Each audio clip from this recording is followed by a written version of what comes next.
네, 여러분 반갑습니다. 네, 이렇게 보고 해야 됐다. 여기만 이렇게 보여 있어가지고. 네, 반갑습니다, 여러분. 반갑습니다. 네, 정말 사람이 많이 빠졌습니다. 방학, 춘절 앞두고 있고요. 그리고 오늘도 대체근무까지 있죠. 네, 그래도 이 비가 오는 날, 추운 날씨를 불고 찾아오신 여러분들 진심으로 환영합니다. 아니에요? 네. 네, 그래도 여러분들 덕분에 예배가 행복한 것 같고요. 여러분 덕분에 예배가 드릴 맛이 난다고 저는 생각을 해요. 그렇죠? 네, 말씀 보겠습니다. 신명기 17장 14절부터 20절까지 말씀입니다. 같이 한번 볼까요? 한 절씩. 신명기 17장 14절부터 20절까지 말씀입니다. 네, 한 절씩 같이 보죠. 제가 14절 말씀 먼저 보겠습니다. 주 당신들의 하나님이 주시는 그 땅에 들어가서 그 땅을 차지하고 살 때에 주위의 다른 모든 민족같이 당신들도 왕을 세우고 싶다는 생각이 들거든 당신들은 반드시 주 당신들의 하나님이 택하신 사람을 당신들 위해 왕으로 세워야 합니다. 당신들은 결의 가운데서 한 사람을 왕으로 세우고 같은 결의가 아닌 외국 사람을 당신들의 왕으로 세워서는 안 됩니다. 왕이라 해도 군마를 많이 가지려고 해서는 안 되며 군마를 많이 얻으려고 그 백성을 이집트로 더 보내서도 안 됩니다. 이는 주님께서 다시는 당신들이 그 길로 되돌아가지 못한다고 말씀하셨기 때문입니다. 왕은 또 많은 아내를 둠으로써 그의 마음이 다른 데로 쏠리게 하는 일이 없어야 하며 자기 것으로 은과 금을 너무 많이 모아서도 안 됩니다. 평생 자기 옆에 두고 읽으면서 자기를 택하신 주 하나님 경외하기를 배우며 이 율법의 모든 말씀과 규례를 성심껏 어김없이 지켜야 합니다. 마음이 교만해져서 자기 결의를 업신여기는 일도 없고 그 계명을 떠나서 좌로나 우로나 치우치지도 않으면 그와 그의 자손이 오래도록 이스라엘의 왕위에 앉게 될 것입니다. 아멘. 지금 18절 말씀이 없어졌어요. 네. 여러분 혹시 왕이 되었으면 좋겠다는 생각 해보신 적 있으세요? 내가 만약에 왕이라면, 내가 조선의 왕이라면 뭐 이런 거 있잖아요. 해보신 적 있으세요? 저도 가끔 그런 생각 해봤습니다. 내가 만약에 왕이라면은 저 인간 어떻게 할 텐데 뭐 그런 생각도 해봤고요. 내가 만약에 왕이라면은 우리 집 앞에 그 도로를 확 넓혀가지고 집에 왔다 갔다 하는 거 뭐 편하게 할 텐데 뭐 그런 생각도 해봤었어요. 여러분 왕이 된다면 여러분 행복하실까요? 여러분 생각 어떠십니까? 보통 많은 사람들이 왕이 되고 싶어하는 이유는 간단하죠. 네, 별거 아닙니다. 그냥 내 마음대로 하고 싶어서 왕이 되고 싶다라는 생각들을 많이 합니다. 오늘 우리가 읽은 말씀 신명기 17장 말씀은요 왕에 대한 이야기가 좀 나오고 있어요. 그런데 우리가 생각하는 그런 왕의 이미지와는 조금 다른 이야기를 지금 모세를 통해서 하나님께서 하고 계십니다. 오늘 말씀을 통해서 정말로 하나님께서 원하시는 왕이 어떤 존재였는지를 우리가 좀 이렇게 생각해 보면 좋을 것 같습니다. 물론 이것이 직접 우리가 사는 이 땅에 대한 어떤 왕정에 대한 이야기는 아닐지 모르겠지만 그 안에 담겨있는 의미들을 우리가 함께 생각하면서 우리 안에 새겨야 될 것들, 우리 안에 새롭게 우리가 적용해야 될 것들이 무엇인지를 우리가 다시 한번 새겨보는 시간이 되면 좋을 것 같습니다. 바로 빠르게 넘어가죠. 네, 오늘 말씀 보면 왕이 하지 말아야 될 것들이 세 가지가 나와요. 17절 말씀 한번 볼까요? 16절 말씀 한번 볼까요? 16절입니다. 봅시다. 16절. 자, 16절입니다. 자, 시작. 왕이라 해도 군마를 많이 가지려고 해서는 안 되며 군마를 많이 얻으려고 그 백성을 이집트로 보내서도 안 됩니다. 이는 주님께서 다시는 당신들이 그 길로 되돌아가지 못한다고 말씀하셨기 때문입니다. 자, 왕이 하지 말아야 할 것 첫 번째로 이렇게 이야기하고 있어요. 뭐라고 얘기하고 있죠? 군마를 많이 가지려고 하지 말아라 라고 이야기하고 있습니다. 여러분 군마, 병마를 많이 두지 말라는 이야기가 어떤 의미일까요? 뭐 쉽게 예상이 가능하죠? 어떤 의미겠어요? 군사를 많이 두지 말라는 이야기입니다. 군사력을 많이 이제 확충하지 말라는 이야기죠. 여러분 근데 왜 하나님께서 모세를 통해서 이스라엘 백성들에게 군사를 많이 두지 말라고 이야기를 했을까요?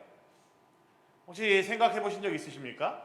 왜 하나님께서는 이스라엘 백성들에게 너희가 만약에 왕을 세우게 되거든 그 왕은 그 안에 군마를 병마를 많이 두지 말아라 라고 왜 이야기를 하셨을까요? 되게 언밸런스한 이야기입니다. 그렇죠 여러분? 왕이 되면은 군마가 많이 있어야 돼요. 병사가 많아야 됩니다.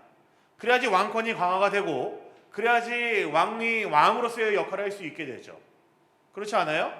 네, 세계 역사를 봐도 그리고 우리나라 역사만 보더라도 왕권이 강화되었을 때는 딱 하나였었습니다. 군사력이 많아졌을 때가 왕권이 강화됐을 때였죠.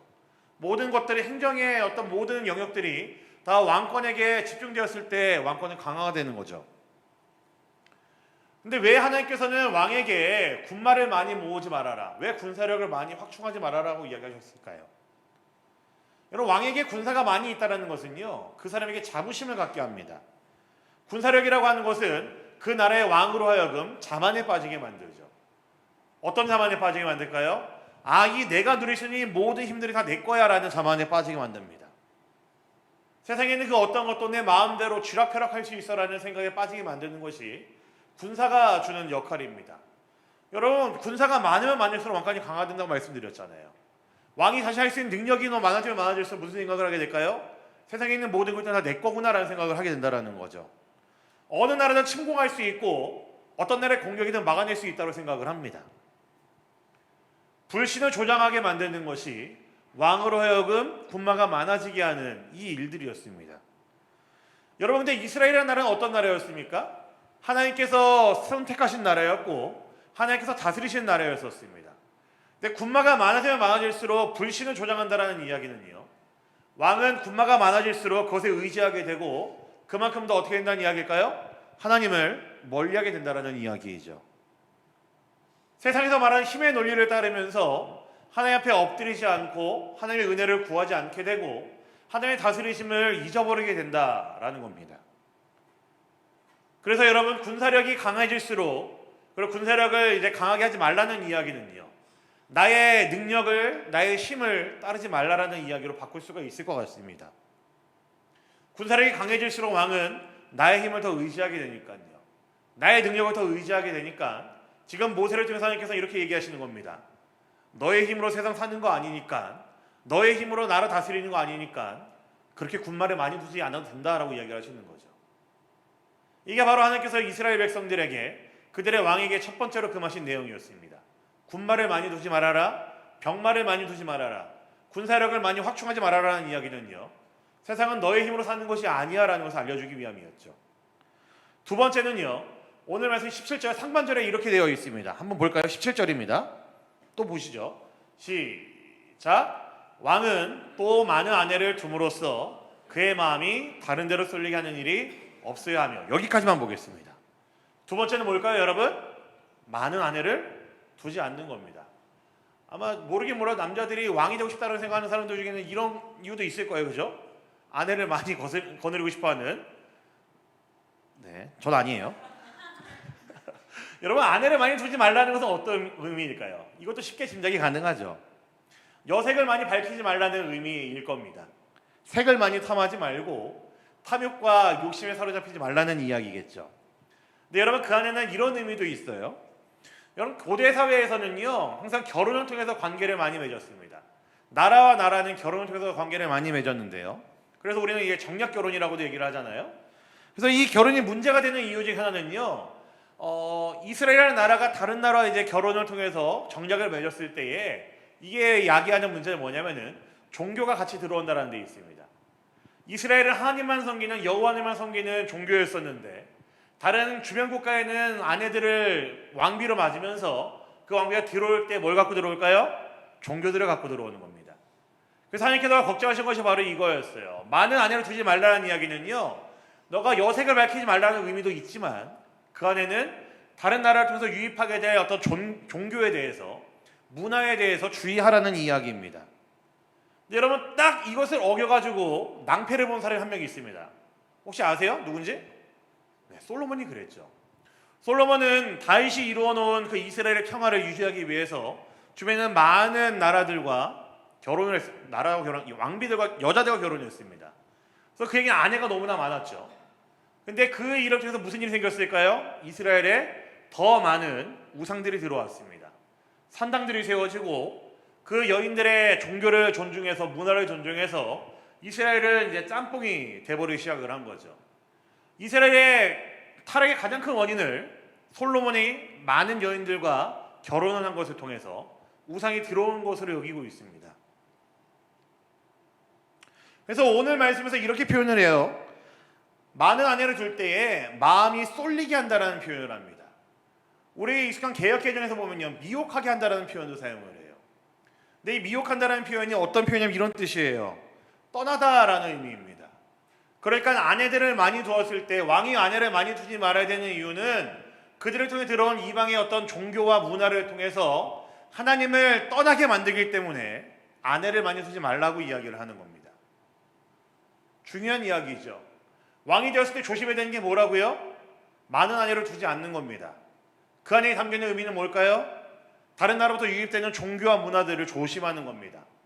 내가 섞일 수 없는 세상의 문화들에 대해서 내가 경계하면서 민감하고 예민하게 반응해야 될 필요가 있다는 이야기죠. 저는 근데 이런 의미도 있을 것 같아요. 많은 아내를 둔다라는 이야기는요, 사람과의 관계를 통해서 이제 외교력을 이제 상승시키는 거잖아요. 그러니까 관계를 맺을 때 어떻게 한다는 이야기일까요? 나의 유익을 위해서 다른 사람과 관계를 이용한다는 의미도 있겠죠. 많은 아내를 두지 말라는 이야기는 그래서 저는 이렇게도 해석이 가능하다고 생각합니다. 나의 유익을 위한 피상적인 관계를 맺지 말라는 의미입니다.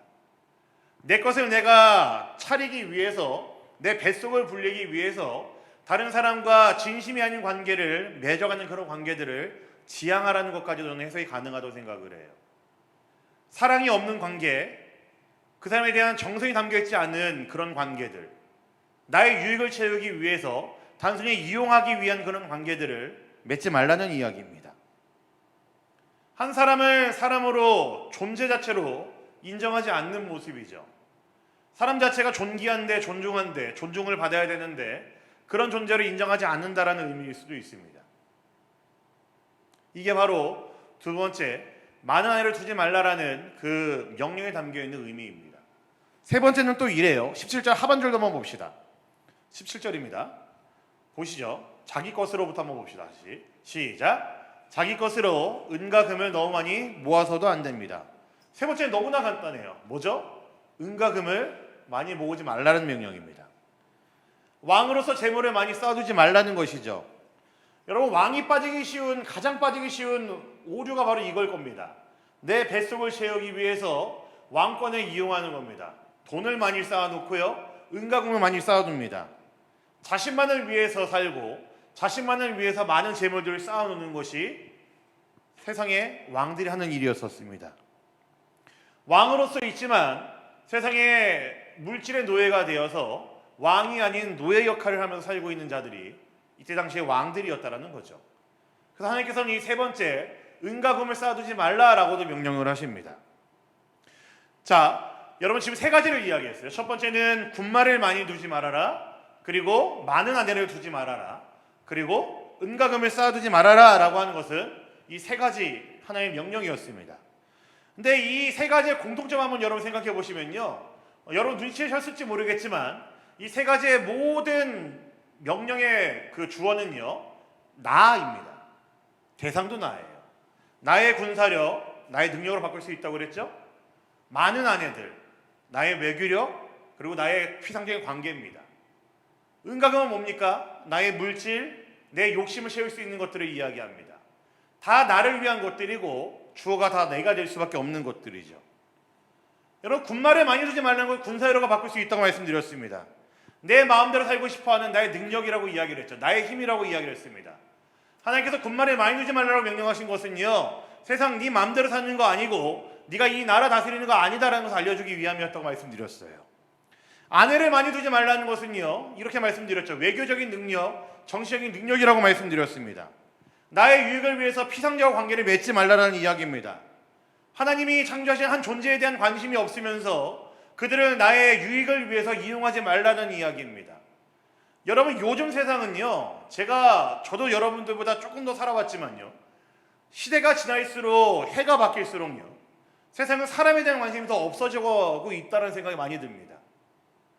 더 삭막해져 가고요, 더 차가워져만 갑니다. 제가 예전에 봤던 기사가 있는데 2011년도에 일본의 동북부에 쓰나미가 일어났었습니다. 혹시 여러분 2011년도죠?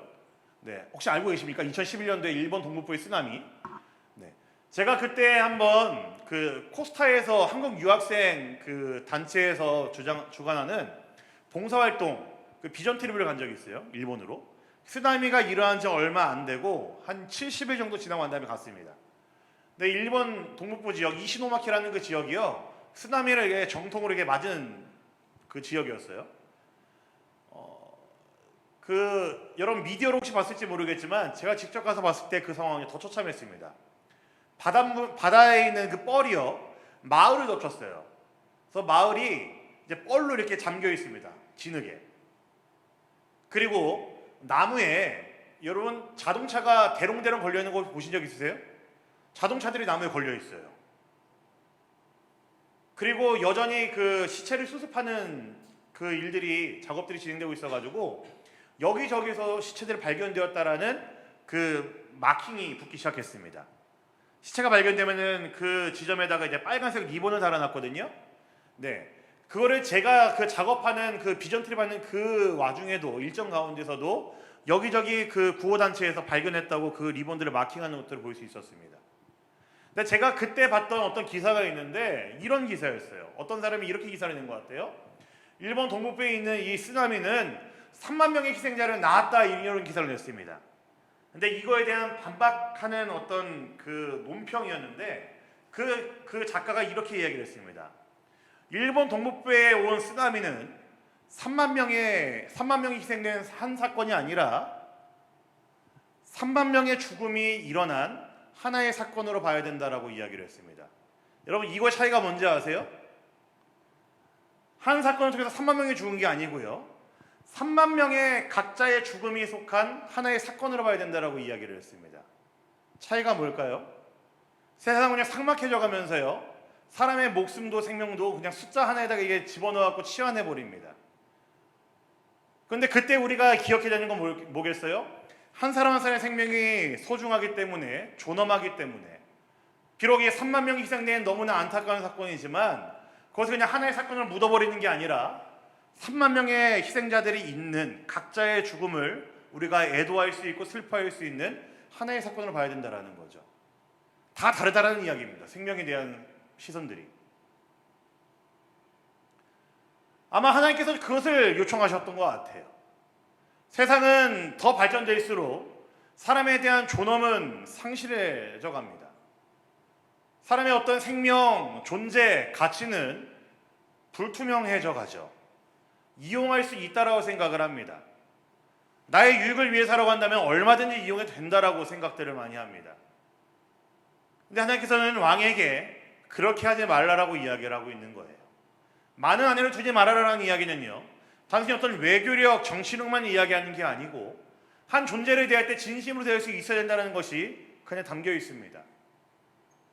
나의 정치력을 위해서 정치 생활을 연장하기 위한 어떤 발걸음이 아니라, 양분이 아니라 존재 자체를 귀하게 여길 수 있어야 된다는 이야기이죠. 은금을 많이 쌓는 거 재물이죠. 물질입니다. 내 힘으로 이루고 싶은 나의 욕심들을 채워주는 것을 물질이라고 이야기를 합니다. 요즘에 뭘 이야기할 수 있을까요? 돈도 그렇고요, 성공도 그렇고요, 스펙도 그럴 겁니다. 단순히 물질만이 아니라 우리가 손에 쥘 수 있는 거, 우리가 몰두하고 있는 거, 우리가 어떻게든 가지려고 애쓰고 있는 거, 손에 쥐기 위해 혈안이 되어 있는 모든 것들을 이야기하겠죠.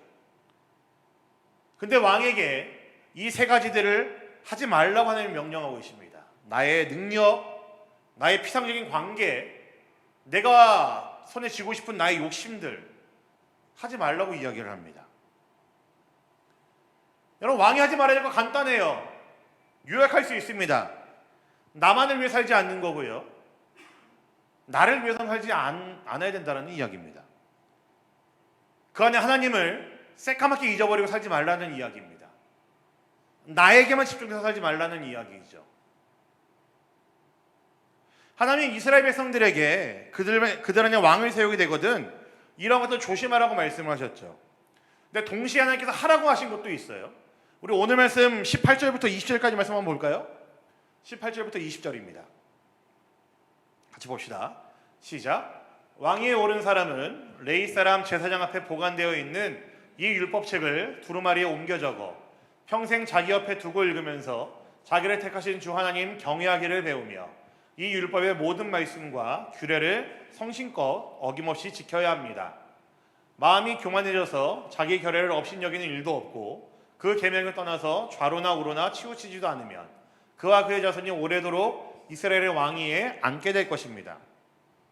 여러분, 오해하지 않으시면 좋겠어요. 당연히 말씀을 가까이면서 살아야 되는 사람은요, 왕이 맞습니다. 특히나 이스라엘이라는 나라의 사람들은 전부 다 그렇게 살아야 됐습니다. 여러분, 근데 우리가 읽은 이 말씀이 주는 명령은요, 더 의미가 깊다라고 생각을 합니다. 그러나 간단합니다. 여러분, 하나님의 말씀을 가까이 하라는 것은요, 별거 아닙니다. 하나님과 친밀한 관계를 유지하라는 거죠. 하나님이 다스리고 있다는 사실을 잊지 말라는 겁니다.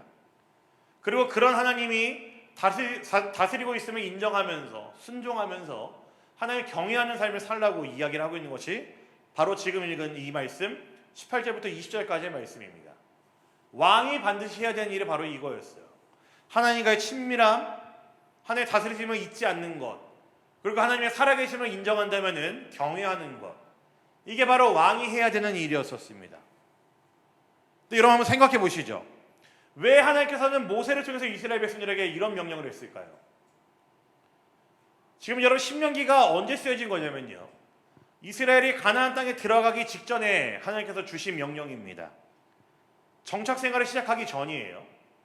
그러니까 이스라엘이라는 우리에게 익숙한 그 나라가 생기기 전에 하나님께서는 왕은 이런 걸 하면 안 돼, 왕은 이런 걸 해야 돼라고 명령을 주셨다고요. 여러분 이상하지 않으세요? 왕이 아직도 없었던 이스라엘에게 왜 하나님께서는 왕이 해야 되는 일과 왕이 하지 말아야 되는 이 명령을 주셨을까요? 왜 하나님께서는 아직 정착하지도 않은 이스라엘 백성들에게, 가나안 땅에 들어가지도 않고 있는 이스라엘 백성들에게 왕은 이렇게 해야 되고 왕은 이렇게 하면 안 돼라는 명령을 주셨을까요? 여러분 이스라엘이 나라가 늦게 발전돼서 그렇지 주변에는 여전히 나라들이 있었습니다. 당장 이스라엘이 출애굽해서 나온 이집트만 하더라도 왕이 있었죠. 왕을 뭐라고 그랬나요? 왕을 파라오라고 했었죠. 바로라고 했었죠. 왕의 명칭입니다. 그러니까 이스라엘뿐만이 아니라 이스라엘만 없었을 뿐이지 주변에는 왕들이 있었습니다. 근데 하나님께서 왜 이스라엘에게 아직 있지 않은 왕의 제도를 이야기하시면서 기준을 왜 이야기하셨을까요? 간단합니다. 이스라엘에 존재해야 되는 왕은 세상에 있는 왕들과 달라야 된다는 거죠. 너희가 이제 나라가 될 거고 너희가 이제 정착하게 돼서 나라로 이루어지게 될 건데 너희 안에 왕을 세우게 되거든 그 왕은 주변에 있는 다른 나라들의 왕들과는 달라야 된다는 것을 이야기하신 거죠. 세상에 있는 왕들은요, 군마를 많이 모아서 자신들의 힘을 과시합니다. 세상의 왕들은요, 여러 아내들, 많은 아내들을 두고요, 자신들의 욕망을 채우고 자신들의 자리를 곤고히 하는 데에 혈안이 되어 있습니다. 다른 사람과의 어떤 관계에 신경 쓰지 않죠. 나의 유익을 위해서라면은 얼마든지 목숨도 끊어버릴 수 있는 것이 왕이라는 자리에 있던 사람들의 힘이었었습니다. 이용하는 것도 부지기수였죠. 세상의 왕들은 재물을 쌓아두면서 자신의 뱃속을 채우고 자신의 욕망을 채우는 데 혈안이 되어 있었습니다. 그러나 하나님께서는 이스라엘의 왕들은 달라야 된다고 이야기를 하시는 거예요. 자신이 이룩한 어떤 능력으로 나라 다스리는 게 아닌 것을 알아야 되고 그보다 그것들로 세상을 살아가는 존재가 아님을 알아야 된다는 것을 알려주신 겁니다. 어떤 관계를 통해서 내 힘을 과시하거나 내 필요를 채우는 것이 아님을 알려주시는 거죠.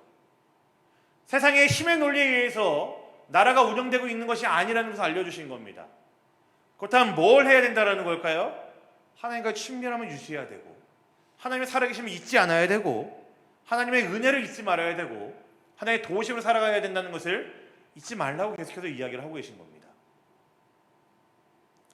여러분 지금 신명기에서 이야기하고 있는 왕을 세우는 기준이 혹시나 우리와 전혀 상관없는 이야기로 들리고 있지 않으십니까? 그래서 여러분 이건 정말로 오산입니다. 오히려 지금 신명기에 왕을 세우는 기준에 대한 이야기는요, 저와 여러분들의 주는 의미가 굉장히 큽니다. 여러분 우리 개신교는요 종교개혁을 통해서 탄생했습니다. 들어보셨나요? 종교개혁? 종교개혁 들어보셨어요? 네, 들어보셨죠? 네, 종교개혁을 통해서 우리 개신교는 탄생했고요. 그래서 우리는 카톨릭과는 조금 다릅니다. 그렇죠?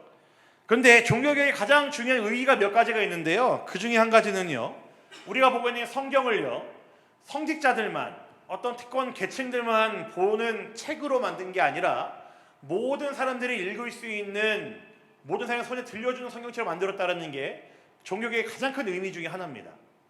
그러니까 여러분 옛날에는요 성경책을 아무나 못 봤습니다. 여러분들은 어플로도 볼 수 있고 들고 다니실 수 있고 집에도 몇 권씩 있지만요 예전에 성경책은 아무나 못 봤습니다. 사제들만, 그리고 그것도 라틴어로 된 성경으로만 봐야만 됐었어요. 근데 종교개혁을 통해서 그게 모든 사람들의 언어로 번역이 된 거거든요. 제일 먼저 독일어로 번역이 됐고요, 영어로 번역이 됐습니다. 그래서 그 일이 가능해지면서 무슨 일이 일어났냐, 성경에 담겨있는 진리가요 사제들만의 어떤 해석을 통해서 전해지는 게 아니라 모든 사람들에게 보편적으로 공통적으로 해석할 수 있고 모든 사람들이 받아들일 수 있는 진리로 우리들에게 전달되기 시작을 한 겁니다. 사제들만 성경을 해석하니까 이상한 소리 하는 사람들 많았거든요. 그래서 면죄부를 사야 된다, 그래서 너희는 헌금을 많이 했고 성당을 건축해야 된다, 뭐 이런 얘기들을 많이 했거든요. 근데 이제 그것이 거짓말이고 비진리라는 것이 드러나기 시작했습니다. 진리가 드러나기 시작을 했어요. 그래서 종교개혁을 통해서 말씀들이 많은 사람들에게 전달되면서 많은 사람들이 말씀에 대한 연구가 일어났고, 그중에서 발견하게 된 성경의 가장 중요한 진리 중에 한 가지가 뭐냐면요, 모두가 왕으로 부름받았다는 것을 사람들이 알게 되었습니다. 너무나 익숙한 표현일지 모르겠는데요, 베드로전서 2장 4절 말씀 보시면요 이런 말씀이 있어요. 한번 보시죠. 2장 9절입니다. 제가 잘못 말씀드렸어요. 2장 9절인데요 이렇게 되어 있습니다. 제가 읽어드릴게요. 그러나 여러분은 택하심을 받은 족속이요 왕과 같은 제사장이요 거룩한 민족이요 하나님의 소유가 된 백성입니다. 익숙하죠 여러분? 너무나 잘 아는 말씀이죠. 근데 이 말씀에 있는 이 의미가요 모든 사람들에게 전달이 되었습니다. 어떻게 전달되었냐면요, 우리 모두가 다 왕으로 부름받았다, 하나님께 우리 모두가 다 제사장으로 부름받았다, 우리 모두가 다 거룩한 백성으로 부름받았다라는 진리가 사람들 안에 세워지기 시작합니다. 이 진리 때문에요 여러분, 지금은 사역의 한계가 있어서 저는 목회자로 있고 여러분들은 일반 성도로 있지만요 원래는 구분이 없다라는 겁니다. 말씀을 해석하고 전달하는 그 특수한 역할을 목회자가 감당하고 있긴 하지만 누구나 다 말씀을 볼 수 있고 묵상할 수 있고 말씀의 은혜를 누릴 수 있다는 것은요 세상에 있는 모든 그리스도인들이 예수를 믿기만 한다면 전부 다 가능하다는 겁니다. 그러니까 저와 여러분들 중에 누가 더 높고 낮음이 없다라는 이야기예요. 동등하다는 이야기입니다.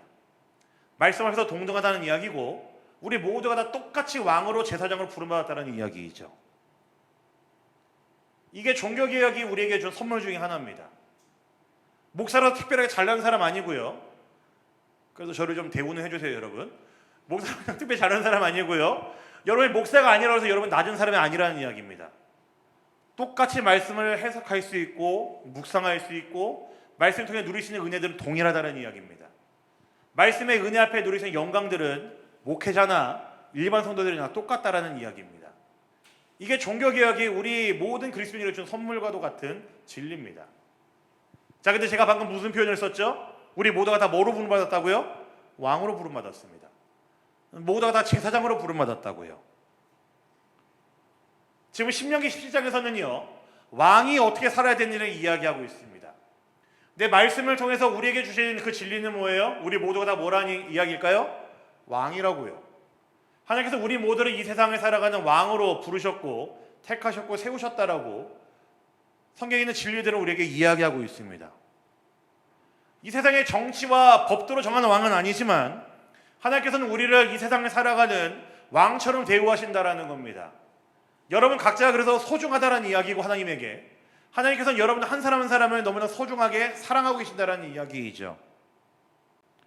세상에서 말하는 왕으로서의 부귀영화는 누릴 수 없지만, 물론 그것이 우리의 목적이 아니지만 하나님께서 우리를 이 땅에 왕으로 세우셨을 때에 우리에게 원하시는 모습이 있다라는 겁니다.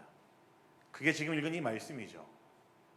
많은 병사를 두지 않고 많은 아내를 두지 않고 많은 은금을 쌓지 않는 것, 이게 바로 하나님께서 이 땅에 왕으로 세우신 우리들에게 원하시는 모습이라는 이야기죠.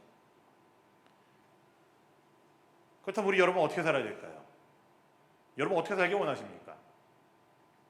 제가 나중에 좀 천천히 여러분들이랑 이런 이야기를 좀 하려고 그러는데요, 구약에서 나오는 명령들이 좀 있어요. 여러분 많이 나오죠. 사실 오늘 말씀하는 명령들이 좀 있습니다. 십계명도 그렇고요. 근데 구약에서 말하는 금지하는 명령은요, 뭐뭐 하지 말라라는 명령은요, 사실은 이중적인 의미로 우리가 해석을 해야 됩니다. 뭐뭐 하면 안 된다, 뭐뭐 하지 말라라는 이야기는요, 단순히 안 하면 되는 수동적인 순종만 하면 되는 일들이 아니라는 겁니다.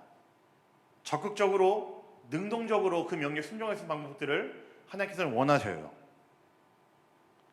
금지하는 것들을 안 하는 것에서 끝나는 게 아니고 오히려 더 무엇인가를 해야 되는 능동적이고 적극적인 순종까지 하나님께서 원하십니다. 여러분, 군말에 많이 두지 말라는 명령 기억하시죠? 군말을 통해 나의 능력을 쌓고 나의 능력을 붙잡고 사는 것이 아니라고 얘기했습니다. 여러분, 적극적으로 하면 어떻게 바꿀 수 있을까요? 이 명령을 바꾼다면요, 나를 위한 능력 발휘가 아니라 다른 사람을 위한 능력 발휘가 되어야 된다는 이야기입니다. 그것이 이 땅을 살아가는 왕이 해야 되는 일이라는 이야기입니다. 나만을 위해서 사는 게 아니고 누군가를 섬겨주고 누군가에게 베풀어주고 누군가를 먼저 사랑해주는 것이 왕이 해야 되는 능동적인 순종입니다. 아내를 두지 말라는 명령 기억하시죠? 나의 욕심을 위한 피상적인 관계를 맺지 말라고 이야기를 했습니다. 적극적으로 하는 못해 바꿀 수 있을까요? 단순히 나의 유익을 위한 그런 피상적인 관계가 아니라 한 명과 관계를 맺더라도 진심을 다해 맺고 한 사람 한 사람을 정말로 사랑해주고 그 영혼에 관심이 있고 그 존재 자체에 대해서 깊은 관심을 갖고 진심을 대하는 것이 아내를 만원을 두지 말라는 명령에 대한 적극적이고 능동적인 순종이라고 할 수 있을 것 같습니다. 하나님이 창조하신 한 존재에 대한 예의, 사랑, 인정, 존중, 이것이 적극적인 명령의 순종이죠. 은금을 쌓지 말라는 이야기는 무엇일까요? 세상에 말하는 물질들, 눈에 보이는 어떤 가치들, 가격들에 의한 혈안이 되어 있는 게 아니라 이 세상 너머에 있는 영적인 세상이 있음을 알고 하나님과의 관계 속에서 누리는 그 유익이 있음을 알고 그 영적인 관계를 쫓으라는 의미로 해석해도 될 것 같습니다. 이게 적극적인 명령입니다. 사랑하는 여러분, 우리가 오늘 기억해야 될 것은요, 하나님께서 우리를 왕으로 세우셨다라는 사실입니다.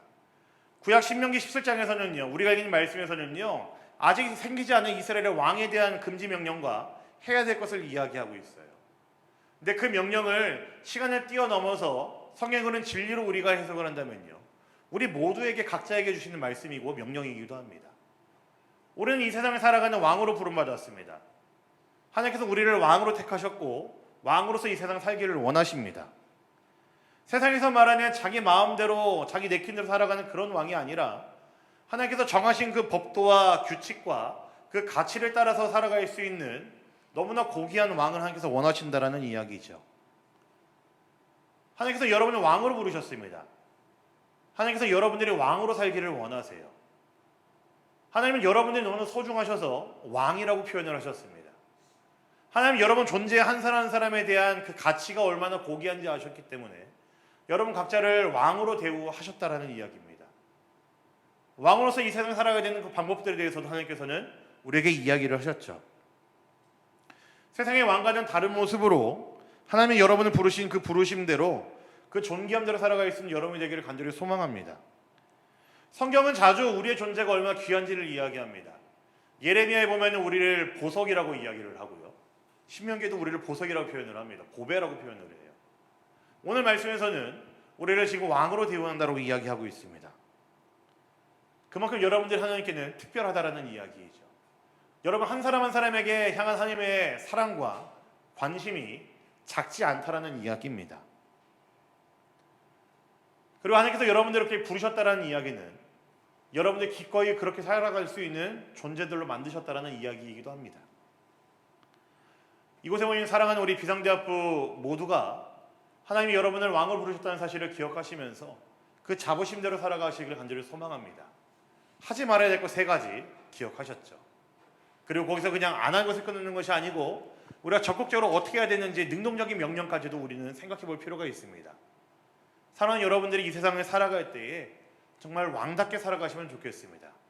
하나님께서 여러분을 부르셨다는 그 사실을 잊지 마시고 그런 존재로 여러분들이 살아가기를 원하신다는 것을 잊지 마시고 여러분 한 사람 한 사람이 이 세상을 살아가는 왕으로서 멋있게 자부심을 가지고 살아갈 수 있기를 우리 주님의 이름으로 간절히 부탁드립니다. 아멘. 우리 말씀 기억하시면 함께 찬양하면 좋겠습니다. 우리 깊어진 삶을 주께라는 찬양인데요. 저는 이 찬양의 가사 중에 제일 마음에 드는 고백이 이겁니다.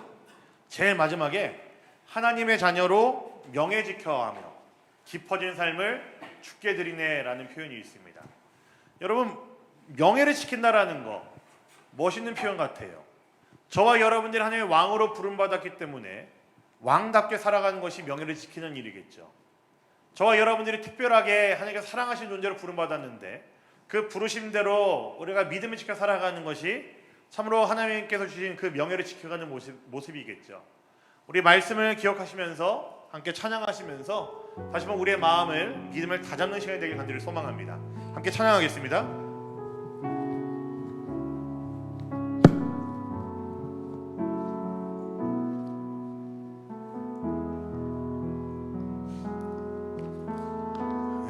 은혜로 날 보듬으시고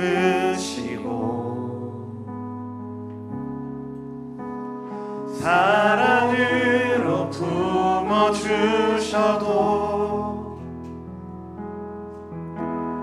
내 마음 한 자락도 지키지 못하는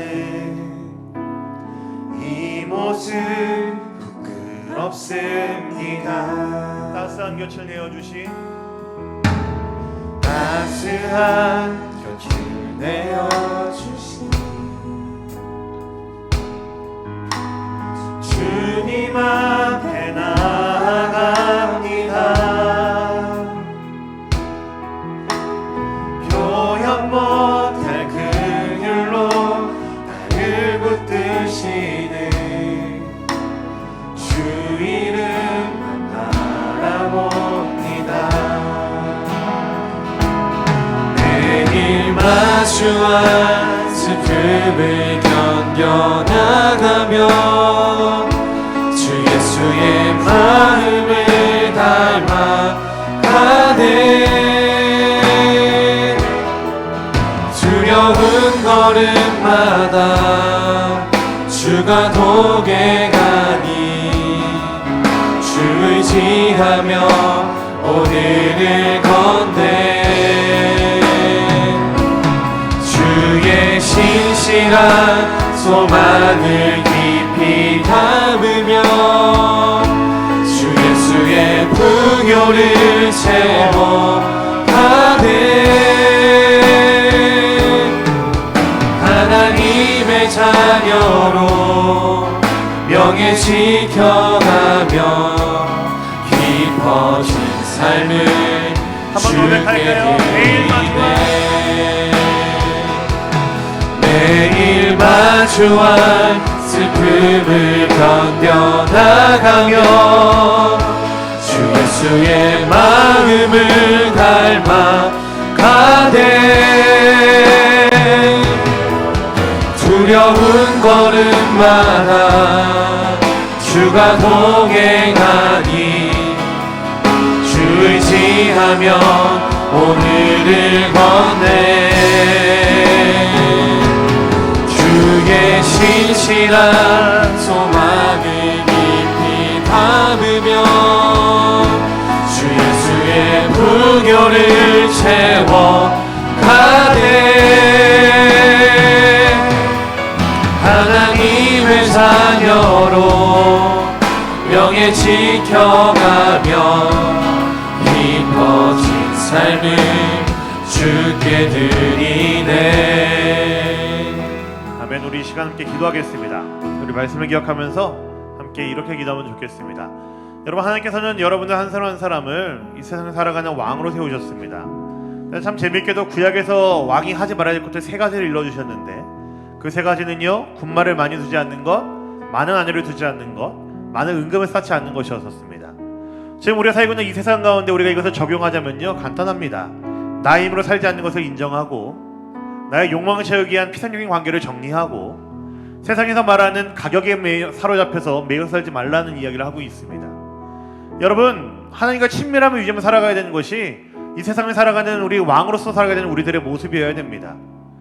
나의 힘, 나의 욕망, 나의 것은 잠시 내려놓고 하나님과 친밀한 가운데에 하나님의 다스리심을 인정하며 하나님의 살아계심을 인정하며 살아가야 되는 것이 이 땅에 살아가는 우리 왕들이 해야 되는 모습들이라고 할 수가 있습니다. 이 시간 기도할 때에 이렇게 기도하시죠. 주님, 제가 이 땅을 살아가는 왕으로 부름받았는데 세상의 부귀와 영화를 쫓아 살아가는 그런 왕이 아니라 하나님께서 나에게 정해주신 그 법도를 따라 살아갈 수 있는 그런 왕으로서의 삶의 모습을 보일 수 있게 하여 주시옵소서. 세상의 많은 것들이 내 손에 들어오지 않는다 할지라도 나의 힘으로 살아가는 것이 아님을 인정하며 참으로 하나님과 친밀한 가운데 내가 기쁨을 누릴 수 있는 그런 복되고 아름다운 삶 살아갈 수 있도록 나에게 은혜를 주시옵소서. 내가 하나님과 그 친밀해지고 깊어지는 그 관계 가운데에서 만족을 누리며 감사할 수 있고 하나님의 살아계심을 인정하며 살아갈 수 있는, 은혜를 인정하며 살아갈 수 있는 그런 아름다운 왕으로서의 인생 살아갈 수 있도록 지금 나에게 은혜를 주시옵소서. 우리 그런 간절한 마음을 가지고 이 시간 함께 기도하며 나아가도록 하겠습니다. 같이 기도하겠습니다.